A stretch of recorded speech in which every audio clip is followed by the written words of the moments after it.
Happy Manic Monday, everyone.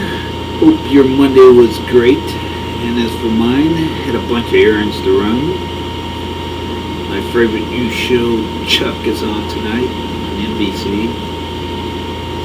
Another fun day at work, and being Monday means it's Spooky Tales Monday, or Spooky Places Monday. And this week we visit Mississippi. And our first stop on Spooky Places Monday is the Waverly Mansion, Mississippi. The antebellum mansion was built in 1852 by Colonel George Hampton Young. During the Civil War and the following Reconstruction period, many homeless families found a place to stay at Waverly Mansion. 1913 to 1962, the mansion was abandoned, unoccupied by the living, but was a very active place for the resident ghosts. There are many stories about 3 resident ghosts who are all friendly, cordial, and good southern manners, never bothering the living.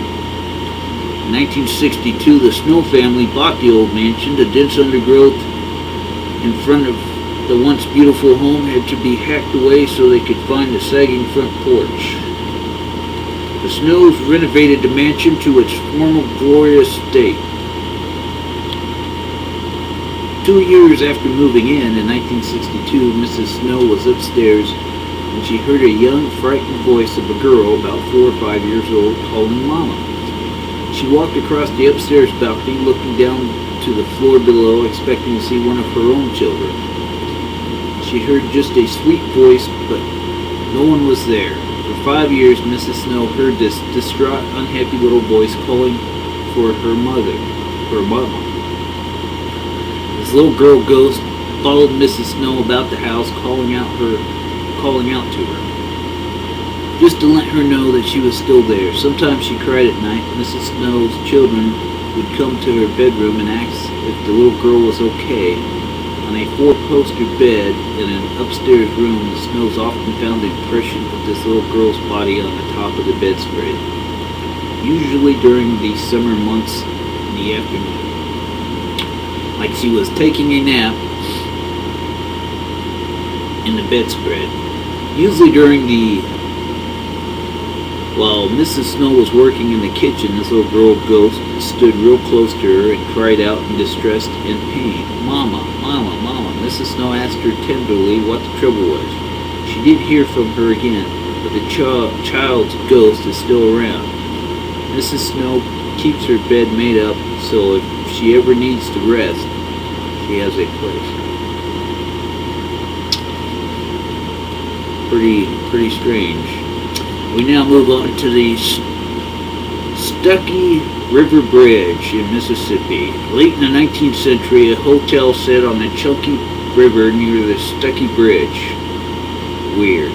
Chunky River, Stuckey Bridge. Allegedly, the owner of the hotel killed guests and buried their bodies along the banks of the river. When the owner was apprehended, he was hung from the bridge. His dead body was cut down and thrown in the waters of the river. There have been reports of the old man walking along the bridge holding a lantern in his hand. It was also reported that the sound of a large splash may be heard when the river waters are still and calm.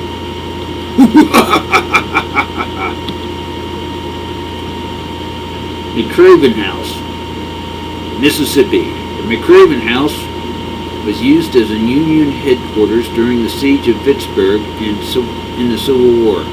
The house was used by Captain McPherson, a former resident of the city. McPherson served as a liaison between the occupying troops and the residents of Vicksburg. One night, McPherson failed to return from his usual rounds and was declared missing. A search was started, but the captain was nowhere to be found. The very next night, McPherson's gruesome apparition appeared to the McCraven house. The ghost was dripping with spectral water and bloody. The spectral told his commander that he had been murdered by the Confederate sympathizers and thrown into the river. He has continued to relate this story to many occupants of the house. Captain McPherson is not the only spirit to roam the halls of McCraven House. He is said to be joined by a woman with long brown hair and a plain dress who haunts the middle bedroom of the house. Her existence has been reported by many witnesses. There have also been sightings of Civil War soldiers walking about the house. McRaven House is currently private residence and not open to the public. Well, those are your spooky places for this night, folks. I hope you all had a spooky, delightful night, and I will see you later.